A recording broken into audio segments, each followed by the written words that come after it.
All right, so I'm going to show you guys how I gesso. There's about 1,000 different ways of gessoing. This is the way I do it, and it makes it easier. So first thing I do is I turn the frame over.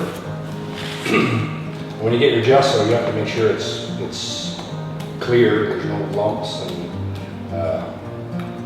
your gesso. So is that mixed yourself? Do you mix that on your own? No, it's pre-mixed, but I always like to double check to see if there isn't any, because if you have too many lumps, then you end up getting hickeys, and then you got to pick those off, right? So do the back.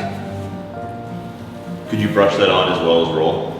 Yeah, brushing gives you a different effect. Rolling does as well, gives you a different effect. Depends what the artist is looking for.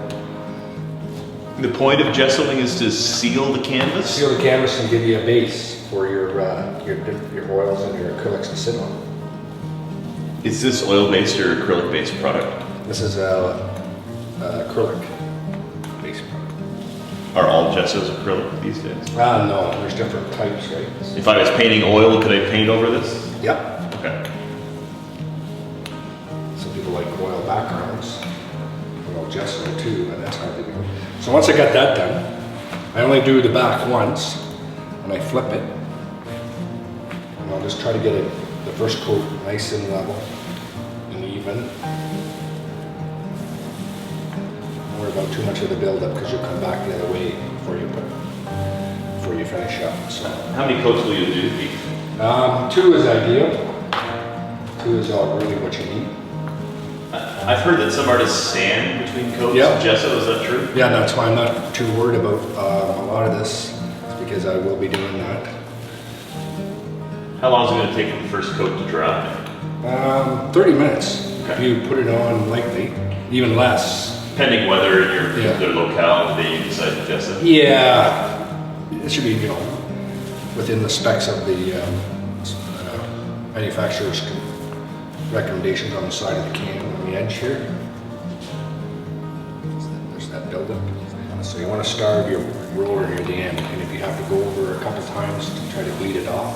So we applied the first coat, and we allowed it at least to sit for 30 minutes here, and it looks pretty good.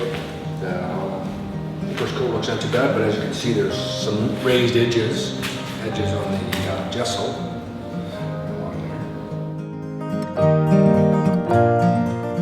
100 grit sand paper block, just mounted on, very simple. Something flat is really important. Don't use it in your hand, because then you start gouging. So you want it as a flat surface. You just want to sand all that stuff off down, not too much, just enough to get rid of it. Kind of blend it in. If you really can't find sandpaper, another way of doing it is just get a nice wet cloth, just damp.